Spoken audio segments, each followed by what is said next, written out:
faisons partie du conseil communal des enfants de la ville de Mons. Tous ensemble, nous avons réalisé un journal télévisé pour les enfants. Parce que lorsque nous regardons la télévision, souvent nous ne sommes pas concernés, ni dans les images, ni dans les discours. Mais que dire dans notre JT?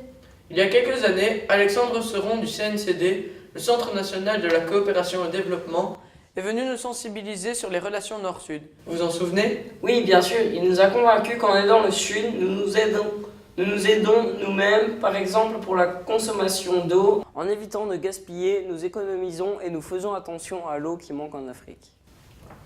Oui, et puis la consommation du pétrole ici provoque l'effet de serre et les dérèglements climatiques. Les plus grandes catastrophes se déroulent dans le sud, des inondations en Inde, des cyclones, des feux de forêt, et finalement, que deviennent les enfants du sud? C'est à cette question que nous avons voulu répondre. Voilà, le fil rouge de notre JT sera la parole de l'enfant dans le nord et dans le sud. Vous allez découvrir des enfants du Pérou, de Sierra Leone, du Laos, Leslie, Jonathan, Nokieng, Abou. Tous se battent pour des droits très importants, l'éducation, la santé, la protection et une vie épanouissante. Et chez nous? Les enfants du Nord et du Sud n'ont pas les mêmes chances, c'est vrai. Mais nous avons une chose en commun, l'espoir.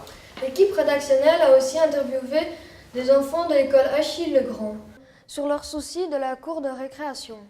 Même si les enfants du Nord ne doivent pas travailler pour nourrir leur famille, ils souffrent d'autres violences inexplicables. Des commerçants et des passants se sont prêtés au jeu de répondre à une enquête sur le travail des enfants. Et nous avons découvert un dessin animé réalisé par des enfants du village du monde à Quem. C'est l'histoire d'une reine croco très désagréable qui traumatise tous les citoyens. Enfin, chers spectateurs, Vous découvrirez une interview exclusive avec l'enfant de notre cité montoise, Monsieur Di Rupo. Le chemin parcouru de son enfance jusqu'aux commandes de la nation belge nous a beaucoup intéressés.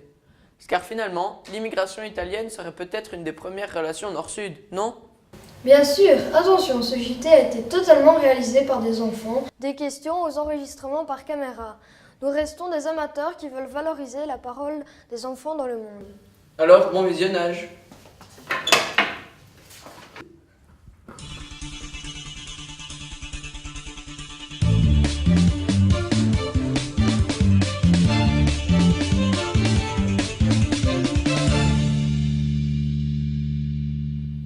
Pour commencer ce JT, le premier sujet concerne le droit à une vie épanouissante et plus précisément le travail acceptable et inacceptable des enfants.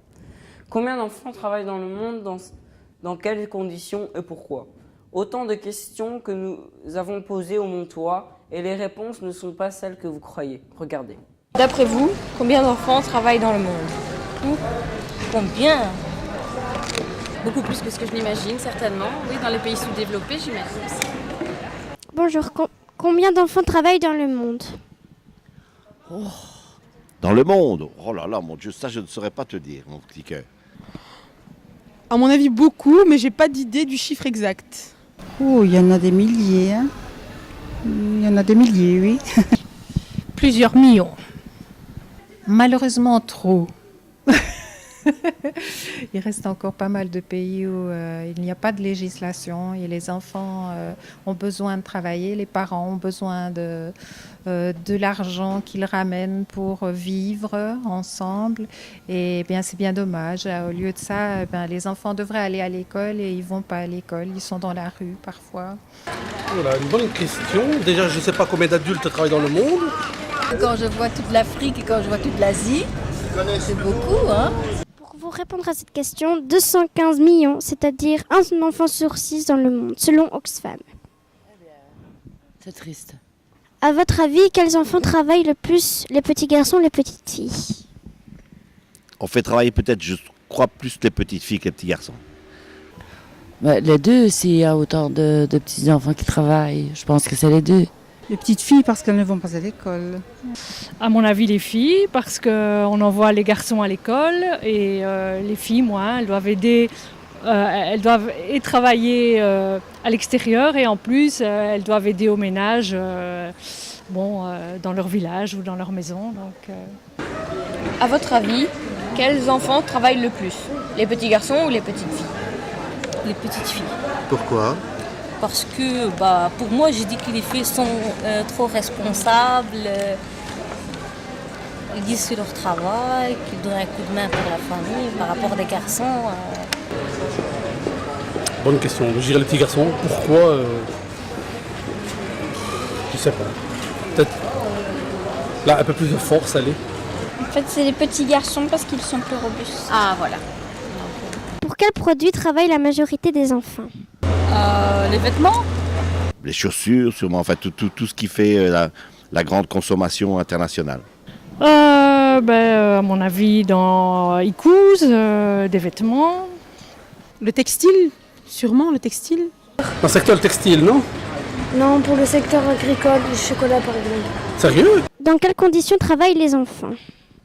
Ça dépend des régions, justement. Et là aussi, sûrement que en Orient, encore une fois en Malaisie, ils sont utilisés de manière indécente. À mon avis, pas très très rose, vu qu'ils s'ils passent beaucoup de temps à travailler, ils ne doivent pas aller à l'école. S'ils vont pas à l'école, forcément, ils apprennent pas à lire, pas à écrire, pas entre guillemets à calculer, etc. Donc forcément, ils grandissent en étant toujours obligés de travailler dans les mêmes domaines. Ça doit être des heures très longues. Ils commencent sûrement très tôt le matin pour finir très tard le soir et dans des conditions pas très... au niveau de l'hygiène, du sommeil et de la nourriture, ça doit pas être terrible, quoi. Pénible, je suppose. Pas de congé, les locaux sont souvent sales, les enfants subissent des punitions. Il y a le travail acceptable qui permet d'aller à l'école et aider la famille. Et le travail inacceptable qui provoque de gros problèmes de santé. Quel sera l'avenir des enfants qui travaillent? Leur avenir, c'est que ils risquent des accidents de travail, ils risquent d'être plus vite malades. Et puis comme ils n'iront pas à l'école, ils auront toujours des emplois où ils ne seront pas bien payés, même quand ils seront adultes. Ouais. L'avenir des enfants qui travaillent, en fait, c'est un avenir qui est déjà hypothéqué au départ, puisque à partir du moment où on travaille, on n'a pas la possibilité de choisir son avenir. On est obligé de faire ce qu'on a toujours fait, alors que quand on a l'occasion d'aller à l'école, on peut apprendre des choses et ça peut donner la possibilité de choisir son avenir, de choisir le métier qu'on a envie de faire, et peut-être de voyager aussi. Oui. Bien, ils deviendront des adultes qui vont manuellement travailler péniblement pour gagner leur vie, s'en tirer, parce que là, il n'y a même pas de chômage. Hein. Le problème, c'est que l'enfant qui travaille peut faire vivre sa famille. Et c'est ça le cercle vicieux. C'est qu'on dit les enfants ne doivent pas travailler, mais dans leur pays, s'ils ne travaillent pas, la famille ne vit pas. Quand on voit tous les magasins qui vendent à bas prix, ça veut dire que le travail a été fait pour un moindre prix, un moindre coût. Donc là, sûrement pas. Mais je sais que des grosses marques fabriquent tout leur... pas plus tard qu'hier, ils portent une casquette qu'on a achetée assez cher. Et puis il me dit, où est-ce qu'elle a été faite? En Chine. En Chine. Voilà. Et c'est une casquette de marque. Je ne vais pas te citer de marque. Voilà. Quels produits sont Fairtrade dans votre boutique? Pratiquement la moitié des objets qui se trouvent dans cette boutique sont Fairtrade. Nous travaillons avec une organisation qui s'appelle l'Artisan du Liban, qui est une ONG, qui a été créée après la première guerre du Liban, qui a été créée avec des fonds privés de manière à donner du travail aux femmes. Parce qu'après la première guerre du Liban, beaucoup d'hommes sont morts à la guerre et les femmes ne sortaient pas de chez elles. Donc on a cherché un moyen de leur donner la possibilité d'être indépendantes, de vivre de ce qu'elles faisaient comme type de travail. Quels produits sont Fairtrade dans votre boutique? Nous en avons plusieurs. On peut les goûter. En voici un. Il y en a encore ici le riz. Il y a plusieurs sortes de riz. Là, on va encore chercher. Il y a aussi le miel. Mais pourquoi les vêtements coûtent pas cher? C'est ça qu'il faut peut-être se poser comme question. Suite au micro-trottoir, nous sommes en présence d'Alexandre Sauron. Alexandre, vous êtes le coordinateur du CNCD.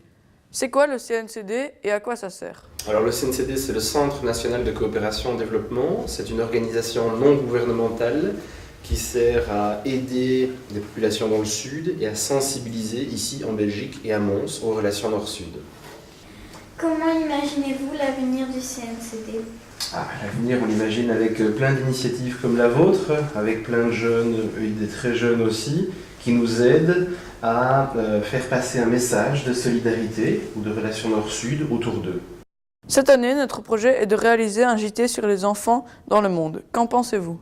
Je trouve que c'est une excellente idée, parce que ça pourra permettre avec votre JT d'attirer l'attention sur des réalités différentes d'enfants dans des pays en développement, dans des pays du Sud, qui n'ont pas les mêmes chances que les enfants en Belgique ou à Mons, par exemple. Et que pensez-vous du Conseil communal des enfants en général?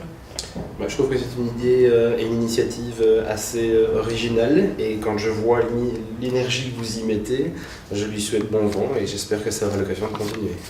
Quel est le plus gros problème que vous rencontrez maintenant au sein du CNCD? Alors, un de nos problèmes, c'est essentiellement de réussir à faire passer notre message de solidarité internationale au moment où les gens parfois sont très concentrés sur les problèmes qui les concernent eux. Et donc, un de nos gros défis, et vous y contribuez aussi, c'est d'attirer l'attention toujours sur le fait qu'il y a plein de choses qui se passent ici, mais que c'est important aussi de regarder ce qui se passe sur l'autre face de la planète, puisque ce sont des problèmes qui sont aussi très proches et qui doivent nous concerner. Quels conseils pourriez-vous donner à la population pour améliorer les relations Nord-Sud? De s'informer d'abord, de regarder votre JT, d'aller auprès d'ONG comme le CNCD ou comme Oxfam pour avoir des informations. Et puis quand il y a des campagnes et quand il y a des actions qui sont proposées, comme le petit pins que vous arborez sur votre écharpe ou sur votre chemise, c'est de participer à ces actions pour amener ce message de solidarité avec les pays du Sud. Nous espérons que toutes vos idées se réalisent. Bonne chance pour la suite. Merci beaucoup. Merci pour cette vidéo très révélatrice. Finalement, nous connaissons mal le sujet du travail des enfants. Certains enfants travaillent pour pouvoir aller à l'école, alors que d'autres sont maltraités et nourrissent leur famille grâce à leur corvée. Heureusement, il existe des solutions qui donnent droit à l'éducation, comme au Laos où un centre d'accueil donne une nouvelle chance aux enfants. Je pense à Nokyang qui a surmonté ses souffrances pour retrouver une vie heureuse. Découvrez un reportage de la RTBF extrait de C'est ma planète. Bon visionnage. Nous sommes dans les rues de Vientiane, la capitale du Laos. Sur ces motos, des éducateurs. Ils parcourent la ville à la recherche d'enfants des rues. Quand ils en ont repéré quelques-uns, ils leur proposent de partager pendant quelques instants des activités récréatives et éducatives. Le plus important pour ces éducateurs, c'est d'établir une relation de confiance avec ces enfants livrés à eux-mêmes. Une fois qu'on les connaît, on les suit très régulièrement et sans cesse on les encourage à joindre les activités au centre. On leur explique qu'ils peuvent étudier dans le centre, qu'on a un professeur qui a des activités spéciales, qui fait l'école un petit peu différemment de l'école qu'ils ont pu connaître à l'école dans le système public. Au centre Puenmit, les enfants des rues sont accueillis, ils sont scolarisés, ils reçoivent des soins. Dans ce centre, tous ces enfants vivent entre eux, comme dans une grande famille. Je suis content, j'aime être ici au centre, j'ai beaucoup d'amis, on se considère tous comme cousins, père, mère, je suis content de dormir ici. Les plus grands s'occupent des plus petits, et puis il y a surtout la maman de maison. Je les aime comme mes enfants. On sait qu'un centre d'accueil, c'est pas le meilleur endroit pour des enfants, ça peut jamais remplacer une vraie famille, mais Souk arrive quand même à donner un petit peu d'attention à tout le monde. Les jeunes du centre qui ne vont pas à l'école reçoivent une formation. Ici, ils apprennent à réparer moto et vélo, un bon métier dans un pays où les routes sont mauvaises et où il y a peu de voitures par rapport au nombre de 2 roues. Je suis étudiant en mécanique, maintenant je sais réparer, là je suis en train d'établir une facture, plus tard je voudrais un magasin qui m'appartienne. Le centre possède aussi un restaurant. Les jeunes apprennent à cuisiner ou à servir en salle. Le tourisme se développe de plus en plus au Laos. Ici, les métiers de la restauration sont des métiers d'avenir.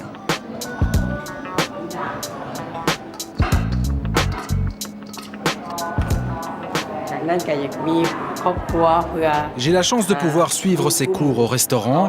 Je suis très content et puis tout est gratuit. Je rêve de pouvoir acheter une maison, une voiture, de gagner de l'argent pour pouvoir aider mon petit frère.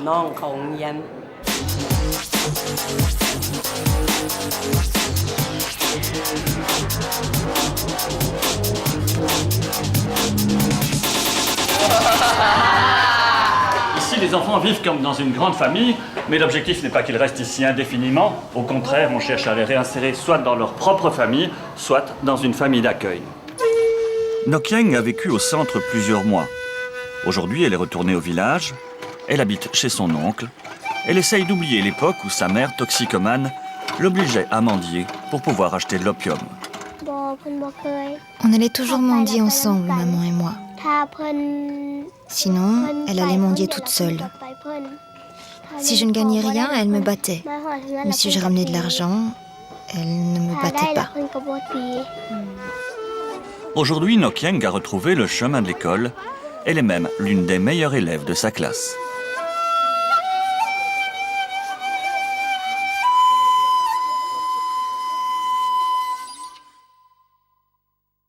Ces jeunes nous ressemblent beaucoup. Finalement, ils aiment le breakdance et veulent tout simplement apprendre. Maintenant, nous allons vous présenter un jeune de Sierra Leone. Il s'appelle Abou. Et malgré son handicap, il est très autonome, talentueux et sociable. Finalement, il est un peu comme nous. Quand nous avons un souci, nous essayons de nous débrouiller, de trouver une solution et de défendre notre droit à la santé. Abou lutte pour ses projets d'avenir. Il nous laisse découvrir cette vidéo, extraite d'un reportage de la RTBF. Attention, il y a même un robot qui commentera les images. Me voilà arrivé à l'école primaire d'Abou. Alors d'après mes informations, il serait dans la classe 6C. Il ne me reste plus qu'à le retrouver. Bonjour monsieur. Bonjour, levez-vous.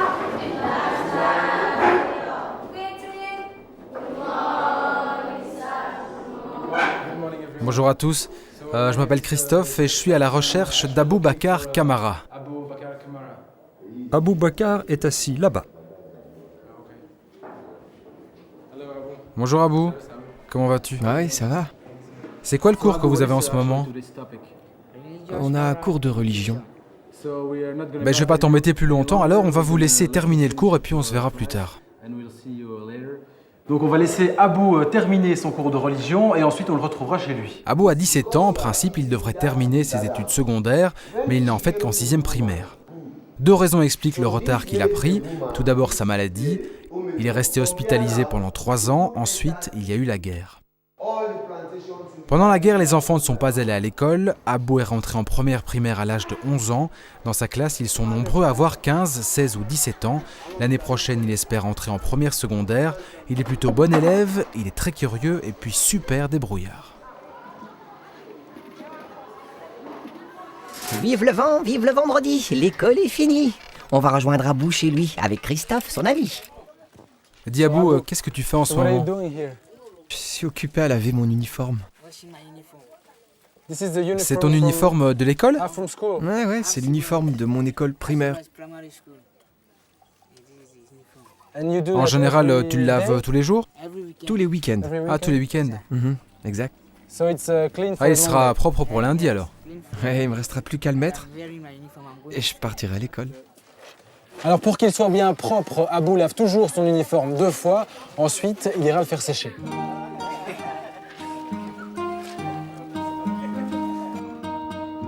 Abou est très autonome. Malgré son handicap, il essaye de vivre le plus normalement possible. Il a énormément de volonté, il fait pratiquement tout seul. Plus tard, il espère trouver un travail, fonder une famille et vivre comme tout le monde. Abou aime bien avoir une chambre en ordre, il n'hésite donc jamais à donner un petit coup de balai. C'est parti pour une petite visite guidée. Alors Abou, on est où ici? Mais ça c'est mon lit. Ouais. Donc ici en fait c'est ta chambre. Oui, c'est ça, c'est ma chambre. Mes 2 frères dorment avec moi. Tiens Abou, qui a décoré les murs? C'est mon frère. Il est venu mettre les papiers journaux. On l'a acheté au marché. Et puis avec de la colle, on a fait bouillir dans un pot. Et puis on l'a mis sur le mur. Tiens Abou, quel genre de musique écoutes-tu? J'écoute 50 Cent. La musique de 50 Cent. Ouais, j'adore.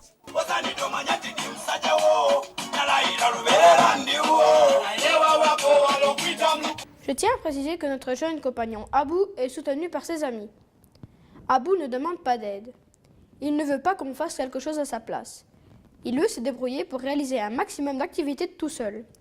En tant que petit conseiller montois, son courage et son indépendance nous ont marqués. Mais nous aussi, nous vivons une situation difficile. Peut-être d'une autre nature. Nous nous disputons souvent dans la cour de récréation de nos écoles. Personnellement, je ne me bats pas. Je discute. Fermement, mais je discute. Découvrons un reportage effectué à l'école communale Achille Legrand de Mons, qui prouve que le droit à une vie épanouissante concerne aussi les enfants du Nord. Oui. L'informatique, quoi d'autre? De quoi parles-tu le plus dans la cour de récréation? Enfin, on parle pas vraiment de la cour de récréation, on joue plus. À quoi joues-tu? À cache-cache, à touche-touche-auteur. De quoi parles-tu le plus souvent dans la cour de récréation? Des films. Comment se passent les disputes entre les filles? Comment éviter les disputes? Ne pas traiter les autres, ne pas leur dire que je suis plus grand que toi, plus malin. Quand quelqu'un dit un jeu, eh bien au lieu de dire oh non, moi je veux ce jeu, on dit oui. D'aller près d'un ami pour qu'il nous réconforte un petit peu et après on essaye de faire la paix avec l'autre. Pourquoi y a-t-il des disputes? Parce que les gens ne s'aiment pas. Déjà les disputes elles se créent souvent pour des petits trucs qui devraient pas se passer et souvent les plus longues disputes ça dure une semaine ou deux. Pour quelles raisons les filles et les garçons se tapent dessus? Parce que les filles elles disent qu'on ne peut pas les taper alors les garçons réagissent. Parce qu'ils sont énervés. Moi, j'ai un ami, c'était parce qu'il était amoureux d'une fille et que la fille était énervée et je me suis mis dans son quand je l'ai défendu. Pourquoi on exclut un autre enfant? Pourquoi ne pas jouer tous ensemble? Parce que, par exemple, on dit que t'es trop petit, alors tu peux plus jouer, tellement t'es petit, on n'a pas très envie que tu joues. Il y a des fois où moi je fais rien et on m'insulte. Souvent parce qu'on ne l'aime pas. Des fois quand on fait des disputes, on laisse un enfant de côté, c'est comme ça. Pour toi, qu'est-ce que le partage? Ça veut dire que par exemple tu as un biscuit, quelqu'un te demande t'en demande un petit bout parce qu'il n'a pas à manger et tu lui donnes un petit bout. Être gentil aussi avec les autres, c'est une façon d'être poli. Il faut partager. Le partage pour moi c'est quelque chose d'important et il faut essayer de le pratiquer un maximum, comme ça on a plus d'amis en général. Ce témoignage prouve que les enfants du Nord rencontrent aussi des problèmes violents dans leur quotidien. Que l'on soit du Nord ou du Sud, un enfant doit faire face à des situations difficiles. Et tous, nous aimons l'amusement, la découverte et la créativité. C'est ainsi que le Conseil des enfants a visité l'ASBL Village du Monde. À Wem, là-bas, les animateurs ont créé un véritable village africain. Les petits conseillers se sont transformés en citoyens du Sud et ont expérimenté leur quotidien. Cultiver, vendre du cacao et préserver ses avantages. Nous parlons bien du droit à la protection. Cela demande beaucoup de négociations et de réflexion. Nous avons appris à rassembler nos forces avec d'autres tribus pour pouvoir faire valoir nos droits. Nous avons aussi découvert un dessin animé réalisé par les enfants de cette ASBL. Il se nomme La Reine Croco. C'est l'histoire d'une souveraine dictatrice qui martyrise ses citoyens. Cette vidéo traite de nouveau du droit à la protection. Finalement, les gens se rassemblent et décident de se révolter. La Reine Croco finit donc toute seule dans la rue. Les enfants ont créé eux-mêmes tous les personnages, les décors, l'histoire et même les chansons. Et ceci est un bref aperçu car d'autres courts-métrages de ce type existent. Nous sommes fiers de connaître de telles réalisations d'enfants, c'est tellement rare de nos jours. Et bien sûr, les soldats. Mais ce qui lui faisait le plus plaisir, C'était de voir les gens d'en bas, dans la misère. ah, qu'elle les trouvait les gens du peuple. Toujours à se plaindre et à mendier. S'il vous plaît, madame la reine Croco, moi avoir bobo, donnez-nous du lolo pour mettre dans nos frigos, oui, donnez-nous quelque chose, c'est pour nos enfants. Allez, ça suffit les clodos. Oh dodo. Nous sommes convaincus que notre région regorge de jeunes talents. C'est pourquoi vous avez pu apprécier un aperçu de la reine Croco. Mais nos découvertes ne s'arrêtent pas là. Quelle personnalité montoise représente au mieux le message que nous soutenons, c'est-à-dire l'espoir? Le Conseil criminel des enfants a décidé de mettre à l'honneur l'enfant de la cité montoise.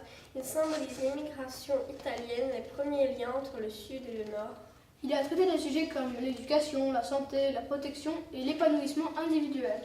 Il a parcouru un chemin grandiose vers les commandes de notre nation. Et surtout, il a gardé son âme d'enfant. Nous vous parlons de M. Di Rupo. Et pour vérifier nos déclarations, je vous laisse visionner l'interview de notre Premier ministre réalisée par une délégation du Conseil des enfants au 16 rue de la Loi. Bonjour, je m'appelle Hugo. Tout d'abord, devons-nous vous appeler Monsieur le Premier ministre ou Elio? Elio, même si je suis dans mon bureau de Premier ministre. Elio pour les amis, Elio pour les Montoises et les Montois. Elio, comment étiez-vous enfant? Je ne m'en souviens que moyennement, car il y a un certain temps. Alors, je pense que j'ai eu plusieurs phases. La première, j'étais un enfant, je pense, sage. En tout cas, je veux croire ce que ma mère disait. Puis je suis devenu, vers les 11-12 ans, un enfant très gros. C'est peu connu, mais j'étais quasiment plus large que haut. J'étais un peu comme le bonhomme Michelin. Et durant la période de 12 à 14 ans, ce fut très difficile. J'avais une crise d'adolescence difficile. Et à l'époque, je n'imaginais pas du tout que j'aurais cheminé dans la vie que j'ai pu suivre par la suite. Quel métier vouliez-vous faire? Comme je n'ai pas de regrets, la fonction que j'occupe, les missions que j'exerce me comblent, donc je suis ravi. Mais dans la vie, il n'y a pas qu'être Premier ministre ou être bourgmestre ou avoir une fonction politique. Toutes les fonctions peuvent être à la fois utiles et épanouissantes. Et il y a plein de très beaux métiers qui vont depuis le métier de journaliste à celui de médecin, d'ingénieur, d'avocat ou de toute autre profession. Puis il y a tous les artistes, les musiciens, les danseuses et les danseurs, les compositeurs. Donc voilà. Mais la vie, c'est un aller simple. Vous comprenez ce que je veux dire? Donc on ne revient jamais en arrière. Et donc on ne sait pas avec précision où l'on va, mais une chose est certaine, c'est que avec le temps, on ne revient pas en arrière. Et donc on trace. Il y a un poète qui disait « Le chemin n'est pas tracé, le chemin se fait en marchant ». C'est pour ça qu'il faut marcher avec vigueur et détermination. Quels étaient vos passe-temps? Je chantonnais. J'ai toujours chanté faux, mais je chantonnais. Et je me rappelle, et c'est vrai, on me le rappelle, que j'aimais notamment lire en marchant en rue, ce qui était une drôle de manière, mais quand j'étais gosse, j'habitais dans une cité ouvrière et je ne restais pas à l'intérieur de la maison, je marchais dans la cité avec des livres et je lisais et je chantonnais. Mais ça n'a pas amélioré la voix, je chante toujours aussi faux, mais voilà comment je passais le temps. Parce qu'à l'époque, quand mon papa était mort, on n'avait pas d'argent, il n'y avait pas moyen d'avoir des loisirs. Et donc, les seuls loisirs, c'était marcher. Alors, comment êtes-vous passé de la chimie à la politique? En fait, quand j'ai choisi la voie de la chimie, je l'ai choisie parce qu'à un moment de ma vie, justement, quand j'avais cette crise d'adolescence, et puis je suis sorti de la crise d'adolescence, je ne savais pas très bien, comme beaucoup de jeunes, ce que j'allais faire.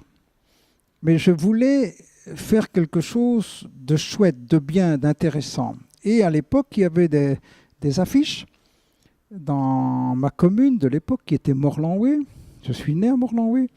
Et qui disait « La chimie, c'est votre avenir ». Et donc, je me suis mis à travailler dans le domaine de la chimie. Et puis, pour aller vite, j'y ai pris goût. J'ai beaucoup travaillé. Et j'ai conduit mes études jusqu'à une thèse de doctorat, pour être docteur en chimie. Mais, en étant étudiant à l'université, j'avais déjà le virus politique. Je ne m'en rendais pas compte, mais je ne supportais pas l'injustice. S'il y avait un fort et un faible, je prenais immédiatement parti pour le faible. Quand il y a eu des élections pour aller dans un conseil qui est un conseil d'administration comme vous, au conseil des jeunes, je me suis présenté, j'ai été élu. À l'époque, il y avait des mauvais ministres de l'éducation, donc je me suis battu contre les ministres, organisé des manifestations, et donc déjà en étudiant la chimie, en devenant chimiste, j'avais dans mon estomac le désir de faire de la politique sans m'en rendre compte. Et puis le hasard de la vie a voulu que ce désir qui était en moi a pu s'exprimer parce qu'un jour, un homme politique du Borinage, qui s'appelle M. Robert Urbain, qui a été très longtemps ministre, m'a proposé d'entrer dans un cabinet ministériel. Et là, je me suis rendu compte que ça, le monde politique, travailler à améliorer le sort de ses semblables, c'était mon désir profond. Et chemin faisant, je suis passé de la chimie à la politique en gardant un esprit rationnel. Y a-t-il de la chimie dans la politique ? Plutôt de l'alchimie. Partout dans le monde, les formules sont universelles dans la chimie. En politique, il n'y a pas deux endroits où les solutions et les formules seraient semblables. En politique, c'est plus l'art, c'est un art, donc ce n'est pas une science, c'est un art du compromis, de trouver des solutions en permanence. Donc on dirait c'est plutôt de l'alchimie, c'est-à-dire un mélange un peu particulier. Les alchimistes essayaient de transformer le plomb en or. Ils n'y sont jamais parvenus, bien entendu, mais ils ont toujours cherché. En politique, on parvient rarement à des objectifs finaux et complets, mais on essaye toujours d'améliorer. Depuis 30 ans, vous évoluez dans le milieu politique. Quel rêve devez-vous encore réaliser ? Mais tous mes rêves. Il est temps que je réfléchisse à ce que je vais faire alors. Non, pour être sérieux, j'ai plein de rêves. Les rêves, c'est de maintenir le pays uni. Les rêves, c'est de voir la ville de Mons avec plein d'emplois. Le rêve, c'est de voir les gens dans ma ville beaucoup plus heureux, beaucoup plus épanouis. Mon rêve, c'est aussi de voir ma ville briller de mille feux, non seulement en Europe, nous le serons en 2015, mais je dirais sur le plan international plus large. Donc, j'ai encore plein de désirs. Les médias parlent beaucoup de vous sur des tas de sujets, parfois même privés. Comment gérez-vous ce phénomène ? Je le gère comme je le peux, je déteste ça. Je trouve qu'on devrait pouvoir faire la part des choses, que l'on soit médecin, danseur, musicien, responsable politique. Ce qu'on demande, c'est que dans sa discipline, on soit le meilleur possible et en politique d'être le plus juste, le plus efficace possible. Le reste relève de la sphère privée. Mais on vit dans un monde, surtout maintenant, avec Twitter, Facebook, les chats, où on sait tout sur tout. On en parle. Alors quand on dit la vérité, ça ne me gêne pas trop, même si ça m'agace parce que ça ne devrait pas regarder le reste, mais bon, ça ne me gêne pas. Malheureusement, souvent, ce n'est pas la vérité. Et alors, on n'intervient pas pour rectifier, parce que si j'intervenais pour rectifier, je crée plus de publicité que je ne résorbe le mensonge. Et donc, je râle parfois en silence. Qu'est-ce qui vous a aidé encore et aujourd'hui à faire de bons choix? Ah, la justice. Essayer à tout moment de prendre une décision qui soit juste et aussi qui soit faisable. Vous voyez, il y a parfois beaucoup d'idées, beaucoup de projets, et puis c'est infaisable. Et ça reste sur le plan des idées. Tandis que moi, je préfère parfois réaliser quelque chose de plus modeste, mais le réaliser. Faire en sorte que ce qu'on a envie de faire, on le fasse, et on doit le faire dans la justice. On doit toujours essayer d'être juste, de ne pas privilégier les uns et les autres, de faire en sorte d'améliorer le sort des gens d'une manière générale, avec justice. Elio, je vous ai apporté ma collection de timbres de voyage. Parce qu'enfant, nous nous sommes laissés dire qu'un facteur vous en donnait. Si je vous dis non, vous pourriez nous expliquer cette histoire? Non. Alors, en réalité, c'est moins les timbres que l'existence réelle de Non. Non était un facteur connu dans son quartier, au faubourg. On le disait d'ailleurs qu'il était le bourgmestre du quartier, Chaussée-d'Ureux, et il s'était pris de sympathie pour moi et il m'a beaucoup aidé en me donnant des conseils très pratiques, des conseils de facteur. Un facteur connaît tout le monde.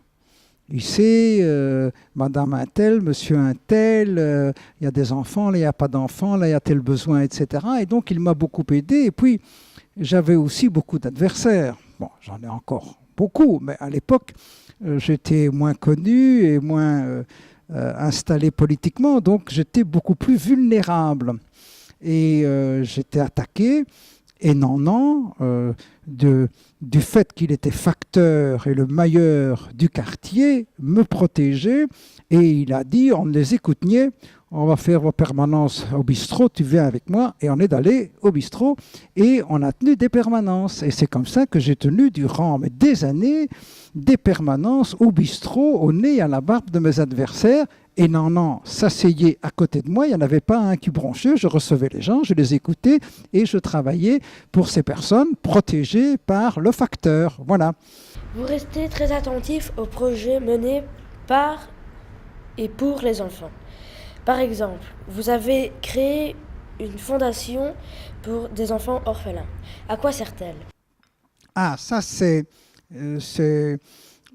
comment dirais-je, par histoire personnelle, souvent, des êtres humains connaissent des difficultés ou des malheurs, et je dirais un peu pour outrepasser le malheur, ils créent quelque chose pour aider des gens qui pourraient se retrouver dans la même situation. Et moi, quand j'ai eu des moyens financiers, je les ai versés, je continue à les verser. J'ai d'ailleurs versé mes rémunérations durant les 18 mois au cours desquels j'étais bourgmestre de fait réel, mais comme je n'avais pas beaucoup de temps, j'avais une personne qui faisait la fonction de bourgmestre dans les réalités, donc j'ai versé tout ça dans une fondation. J'ai créé une fondation qui porte le nom d'un de mes anciens professeurs, Franz Aubry, et dont l'objectif est de permettre à des jeunes garçons et filles qui sont orphelins, soit de père, soit de mère, qui ont des qualités, donc qui sortent du collège ou de l'Athénée avec des bons points, qui veulent aller dans les études supérieures et notamment l'université, mais qui n'ont pas tous les moyens, parce qu'aujourd'hui, malgré les grands efforts de notre pays, ça reste parfois cher. Et donc, il y a un conseil d'administration composé de personnalités et on regarde les candidatures et nous donnons une bourse. Et la bourse va de 3 000 à 5 000 euros par an et nous garantissons, quand c'est la première année, que si la personne, le jeune, fait les 5 ans, on lui garantit que durant 5 ans, on lui donnera le montant indexé de cette bourse pour lui permettre de l'aider financièrement à réaliser ses études universitaires. Bonjour, je m'appelle Florian. Quel était votre état d'esprit actuel? Il est positif, mais c'est un état d'esprit d'un Premier ministre qui doit conduire le pays avec une majorité. Donc, au Parlement, il faut une majorité, comme au Conseil communal de Mons, composée de 6 partis donc de 6 sensibilités différentes et je dois faire des réformes institutionnelles avec 8 partis. Et donc mon état d'esprit, c'est un état d'esprit de quelqu'un qui ne peut pas dire ce qu'il ressent au plus profond de lui-même, qui doit toujours se contrôler dans ses déclarations. Parfois, j'ai envie de taper, de dire « ça ne va pas » sur le plan international, sur d'autres plans, qui doit se contenir et trouver le chemin du compromis. Donc je suis toujours à la recherche d'un équilibre du matin au soir pour faire avancer notre pays. Donc mon état d'esprit est celui qui doit en permanence rester calme et trouver le chemin du compromis. Un peu comme chez toi le soir, si vous décidez ce que vous allez manger, l'un va dire des hamburgers, l'autre va dire des pâtes, le troisième va dire un steak, à moins de faire des pâtes, des hamburgers, un steak, etc. Si on veut manger tous la même chose, un pays, il faut avancer avec un consensus, il faut trouver un compromis au sein de la famille. Moi, je le fais au niveau du pays. Qu'est-ce qui vous énerve le plus? La mauvaise foi. Ça m'énerve. C'est vrai, ça m'énerve beaucoup. Le mensonge aussi, mais la mauvaise foi m'énerve encore plus. Quelle est votre vertu préférée? Oh, préférée, c'est l'honnêteté, celle dont je dois faire preuve, c'est la patience. Quelle est la faute qui vous inspire le plus d'indulgence? L'erreur matérielle, l'erreur non volontaire. Tout le monde peut se tromper. Tout le monde. Dans toutes circonstances, les meilleurs peuvent se tromper et s'il n'y a pas d'intention, si c'est fait volontairement et parfois c'est fait même pour aider, il faut être indulgent. Merci à Elio et à son équipe pour l'accueil. Et surtout, merci de nous avoir livré ces rêves d'enfants. Notre dernier sujet développera notre message, l'espoir. Enfants du Nord ou du Sud, comme le démontre M. Di Rupo, notre plus beau combat reste l'espoir. Partout dans le monde, les enfants se battent pour réaliser leurs rêves. Ainsi, au Pérou, Jonathan et Leslie nous posent la question du travail décent ou indécent. Travailler pour aller à l'école ou pour aider sa maman? Pour l'éducation, pour la santé ou pour une protection ou pour une vie épanouissante? Qu'en pensez-vous? Avant de répondre à ces questions, regardez le reportage effectué par Notre Télé et la SBL ACDA. Jonathan, 13 ans, a un métier plus moderne. Il loue des GSM à ceux qui n'en ont pas. Que fais-tu de l'argent que tu gagnes?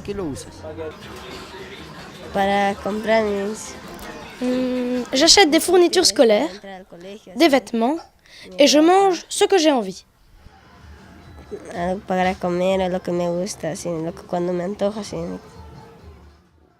Tu aides aussi un peu ta maman? Oui. Et tu économises? Oui.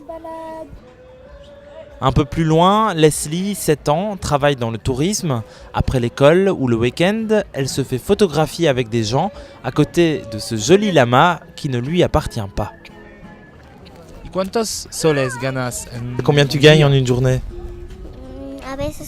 Parfois je gagne 22 €, parfois 7,50 €. C'est le minimum de ce que je gagne. La moitié va à Don Léo, l'autre moitié c'est pour moi. C'est qui Don Léo?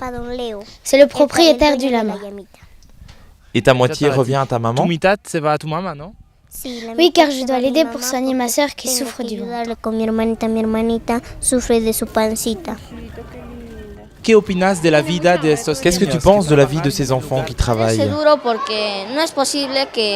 Je trouve que c'est dur. Ce n'est pas normal que ceux qui gouvernent ne fassent rien pour qu'il n'y ait plus de pauvreté.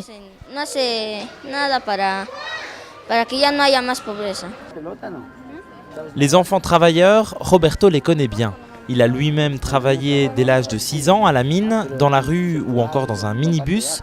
Roberto pense que l'école est importante, mais qu'il ne faut pas pour autant interdire aux enfants le droit de travailler, car ainsi, ils peuvent aider leur famille à sortir de la pauvreté et apprendre des choses qu'on n'apprend pas à l'école. Il faut voir le travail comme une forme d'autonomie pour les enfants. Cela leur permet de choisir seuls ce qu'ils mangent, les vêtements et les fournitures scolaires qu'ils achètent. Il n'y a pas longtemps, la loi a changé au Pérou. L'âge minimum pour travailler est passé de 12 à 14 ans. Mais ce n'est pas pour autant que les plus jeunes sont mieux protégés, au contraire. On a augmenté l'âge minimum légal du travail en le plaçant à 14 ans. Désormais, les moins de 14 ans sont considérés comme des travailleurs illégaux. Ils vont être poursuivis par la police et le ministère public pour ensuite être envoyés dans des foyers. Que veux-tu faire quand tu seras grande? Quand je serai grande, je veux être docteur vétérinaire pour aider les animaux malades. Para cuidar a los animales que están enfermos.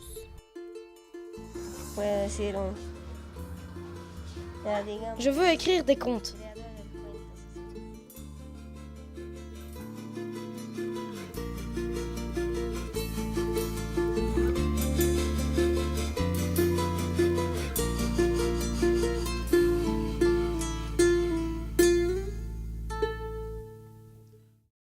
Pour terminer notre JT, nous voulons remercier toutes les personnes qui nous ont aidés. Et surtout vous, chers spectateurs, car grâce à votre générosité, vous venez d'aider des enfants du Sud.